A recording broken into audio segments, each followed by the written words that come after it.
अस्सलाम वालेकुम नाज़रीन, मेरा नाम डॉक्टर अदील है और उम्मीद है आप सब लोग खैरियत से होंगे।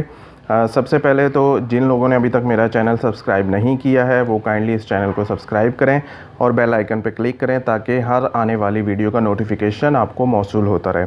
और अगर आपको ये वीडियो अच्छी लगे तो काइंडली इसको शेयर ज़रूर कीजिएगा। अच्छा, आज हम जिस टॉपिक पे बात करने जा रहे हैं वो इंडिया चाइना का इशू तो है ही। हम बताएंगे कि इसमें डेवलपमेंट कहाँ तक हो चुकी है और साथ ही एक बड़ी इंटरेस्टिंग डेवलपमेंट हुई है जिस पे हम बात करेंगे।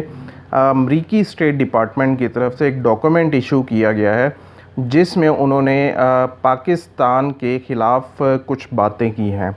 वही बातें जो कि दहशतगर्दी से रिलेटेड, पाकिस्तान दहशतगर्दी में उतना काम नहीं कर रहा है दहशतगर्दी के ख़िलाफ़ कार्रवाइयों में जितना कि उसे करना चाहिए। और पाकिस्तान में महफूज ठिकाने हैं जो कि हमेशा से अमेरिका की तरफ से डू मोर के बयानात आते रहे हैं। तो मैं आपको ये बताऊंगा कि इस मौके पर ये डॉक्यूमेंट इशू करने का मकसद क्या था और क्या इसमें भारतीय इन्फ्लुएंस है, तो उस पर हम थोड़ी सी बात करेंगे। पहले हम चलते हैं इंडिया चाइना के इशू की तरफ। अच्छा, वहाँ पे जो गलवान वैली है वहाँ पे थोड़ी सी डेवलपमेंट हुई है कि तिब्बत सेक्टर पर चाइना की फ़ौज की मशकें देखी गई हैं, वो जंगी मशकें कर रहे हैं। और एक बड़ी इंटरेस्टिंग चीज़ ये हुई है कि उन्होंने मार्शल आर्ट्स के जो फोर्सेस है वो वहाँ पर रवाना कर दी हैं, मार्शल आर्ट फोर्सेस। और अब मार्शल आर्ट फोर्सेस भेजने का क्या मकसद है, ये एक स्पेशल बिकॉज़ मैंने आपको पहले ही बताया था, क्योंकि जब लास्ट टाइम जब आपस में झड़प हुई थी और इंडिया के फ़ौजी मारे गए थे तो आपको पता ही होगा वो आयरन रॉड और इस तरह की उन्होंने चीज़ें यूज़ की थी। तो मार्शल आर्ट फोर्सेस भी उसी सिलसिले की एक कड़ी हो सकती है कि वो बज़ाहिर बंदूकों से और वेपन से लड़ना नहीं चाह रहे, तो स्पेशल काइंड ऑफ अगर कोई झड़प हो जाती है तो इस तरह इस नौइयत की झड़प हो सकती है। अच्छा, अब मैं थोड़ा सा आपको ये बताऊंगा कि अमरीकी स्टेट डिपार्टमेंट की तरफ से जो डॉक्यूमेंट इशू किया गया है उस डॉक्यूमेंट में पहले मैं आपको ये बता देता हूं कि उस डॉक्यूमेंट में उन्होंने कहा क्या है। उन्होंने कहा है कि पाकिस्तान में दहशतगर्दों की महफूज पनाहगाहें हैं। अफ़गान तालिबान और हक्कानी नेटवर्क स्टिल पाकिस्तान में मौजूद है और वहाँ से वो अफ़गानिस्तान में दाखिल हो रहे हैं। लश्कर तैयबा और जैश मोहम्मद, जो कि आपको पता ही है भारत इल्ज़ाम लगाता रहा है कि ये भारत में दहशतगर्दी की कार्रवाइयाँ करते हैं, तो वो उन्होंने कहा है कि लश्कर तैयबा और जैश मोहम्मद भारत के ख़िलाफ़ कार्रवाई कर रहे हैं भारत के अंदर। और पाकिस्तान ने अस्करियत पसंदों को जो भारत में दहशतगर्दी कर रहे हैं उनके ठिकानों को अभी तक टारगेट नहीं किया। नेशनल एक्शन प्लान पे अब प्रॉपर तौर पर अमल दरामद नहीं किया गया। पाकिस्तान में चंद मदरसे अभी भी हैं जो कि इंतहा पसंदी की तालीम दे रहे हैं और उन मदरसों ने अभी तक अपने एसेट्स डिक्लेयर नहीं किए।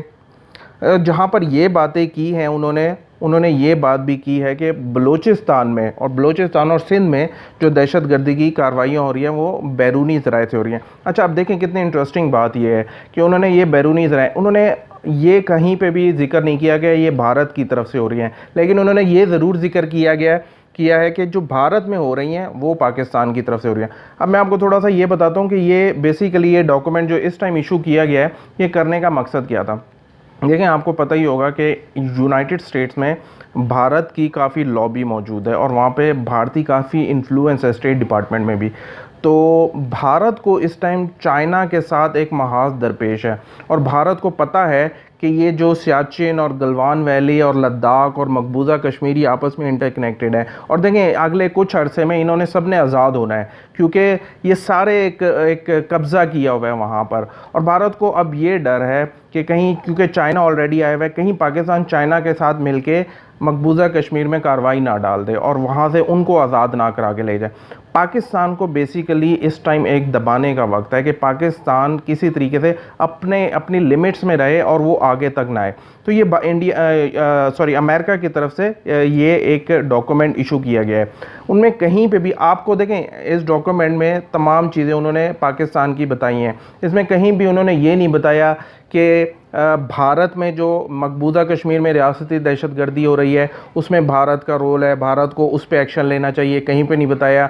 उन्होंने ये नहीं बताया जो कुलभूषण यादव पाकिस्तान में आया था, उसने जो पाकिस्तान में कार्रवाइयाँ की थी वो यहाँ पकड़ा गया, उसका उन्होंने जिक्र नहीं किया। उन्होंने ये नहीं जिक्र किया अफ़गानिस्तान में जो भारत की तरफ से जो कि दहशतगर्दी और वहाँ पे जो कार्रवाइयाँ हो रही हैं उसका अमन ख़राब करने के लिए उन्होंने कहीं पे भी इसका जिक्र नहीं किया, लेकिन उन्होंने पाकिस्तान का जिक्र किया है। देखिए इसका एक और पहलू ये भी है क्योंकि अमेरिका को ये लगता है कि अब चाइना का इन्फ्लुएंस यहाँ पे बढ़ रहा है और अगले आने वाले कुछ सालों में पाकिस्तान उनके हाथ से निकल जाएगा, क्योंकि पाकिस्तान अपने पाँव पर खड़ा हो रहा है। अब पाकिस्तान में दहशतगर्दी में कमी आई है और जब पाकिस्तान अपनी खुद मुख्तारी पे और अपने डिसीजंस खुद लेना शुरू कर देगा एंड में अगले आने वाले सालों में, तो उनके हाथ से उनका यहाँ पर जो इन्फ्लुएंस है इस खित्ते में वो कम हो जाएगा, जिसकी वजह से आपने कभी नहीं देखा होगा। देखें डोनाल्ड ट्रंप भी ऊपर से ये बातें करते हैं कि पाकिस्तान बहुत मदद दे रहा है अफ़गान अमन के लिए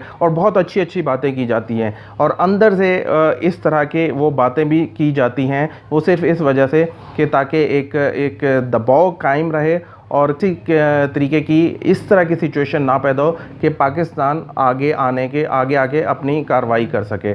तो इस तरह की कोई सिनेरियो डेवलप हो रहा है और पाकिस्तानी दफ्तर ख़ारजा की तरफ से इसका भरपूर जवाब दिया गया है।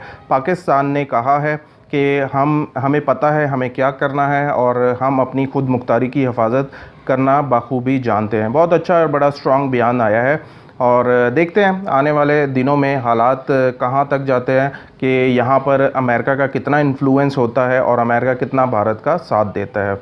अब तक के लिए इतना ही। This is doctor Adeel signing out. अल्लाह हाफिज़।